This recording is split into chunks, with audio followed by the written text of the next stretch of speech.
My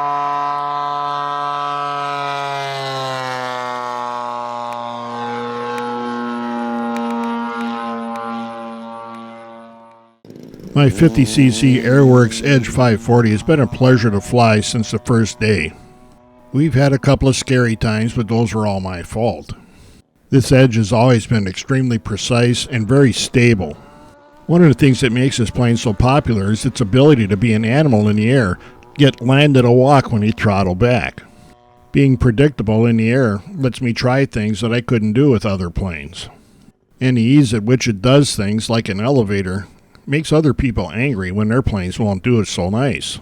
I did put the Demon Cortex gyro in this plane, initially for the review, but I did find that it works very well in this plane. Since then, I've been using the Cortex to help me learn a new move, but then depend on the stability of this plane to do it without the Cortex on. If you don't get carried away and over-control it, there's very little that the Aeroworks Edge 540 can't do. And knowing that makes it easier for me to try new things. The DLE 61 has been a great motor for this plane with plenty of power. Most of the time I use a Vest 22B prop on it. Though I've been flying this Aeroworks 540 hard and for a long time, I've not had to fix or replace anything in the airframe. The quality of the kit itself along with the ease of flying are two big reasons why the Aeroworks Edge 540 is so popular. Even at lower speeds, the Edge is remarkably stable. It's stable enough that I've got myself convinced that this is one mistake high. But when there's not a lot of wind, even I can drive this thing around in a high alpha. And I'm even getting the hang of steering it so when I come past the flight line, people aren't running away. Doing stuff like this is way more fun because I have so much confidence in the plane. Keep the wing pretty level and it's not going to fall down on the ground. Next up is learning to land it in the Harrier mode. I'm still using the Demon Cortex when I want to try and back up a hover, but for everything else I'm turning it off because the Aeroworks Edge is just flying so good. The Cortex helps me learn, then I turn it off and learn to do it on my own. I don't know of an airplane that's easier to get into a knife edge spin than the Aeroworks Edge 540. And once you get it into the spin, it'll keep doing it as long as you want.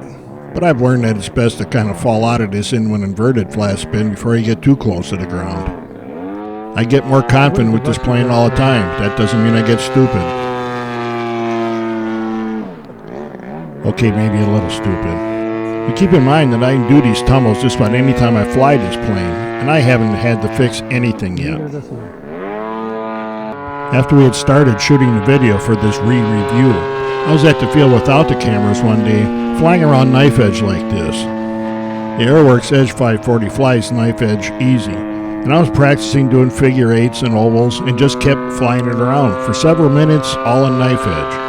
Then the rudder neutralized and the plane started handling funny, so I quick landed it, and when we opened up the canopy, I found this. I hadn't enabled the overload protection on this servo, and it just couldn't take anymore and burned up. Keep in mind that this is the third plane this servo's been in, and I've used all of those planes hard. So for the rest of the video, there's a brand new servo in there, and all of the servos have the overload protection enabled. I do learn. Whenever the field's not crowded, you'll find me doing touch and goes with whatever airplane I fly. I just like doing touch and goes, and I think they help you to find control over the plane. You also get to work a little bit on your ground handling, and then on how to do a snap roll when you take off. People get worried when I don't do that snap roll. Something else I keep practicing, and I'm slowly getting better at it, is these rolling harriers. I've been told that this kind of stuff is for the younger pilots, not us old geezers. Well, you just keep watching. And every now and then I turn the Demon Cortex back on because this kind of stuff still has a big wow factor to it. I don't know that I've got enough time left to learn doing this on my own, but I'm trying. One of the things that's difficult for me to get smooth out is transitioning from an elevator to a Harrier. The Aeroworks Edge flies so light that if I add just a little bit of power, it goes up instead of just keeps flying around in Harrier. And this is still at that 22B prop on it, which should be small for it. But I'll keep practicing, mainly because I know that if I get in real trouble, I can just punch it and this thing will fly right out of it. The forward speed here in this shot is ridiculously close to what it needs to just keep flying forward.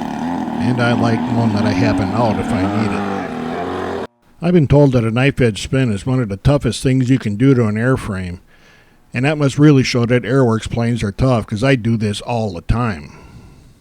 I just like the visual of going from a knife edge spin into an inverted flat spin, and then not crashing. I also keep working on my rolling harriers, which are easier to do now that I got them down to where I can at least see what the airplane's doing. One of the big things now is just working on the turns in the middle of these things. People tend to think that a plane that'll do all the aerobatic stuff is going to be a handful when you try and land it. And I have had airplanes that were like that. They were real aerobatic in the sky and they tried to be aerobatic on landing. But my 50cc Aeroworks Edge 540 is a puppy on landing.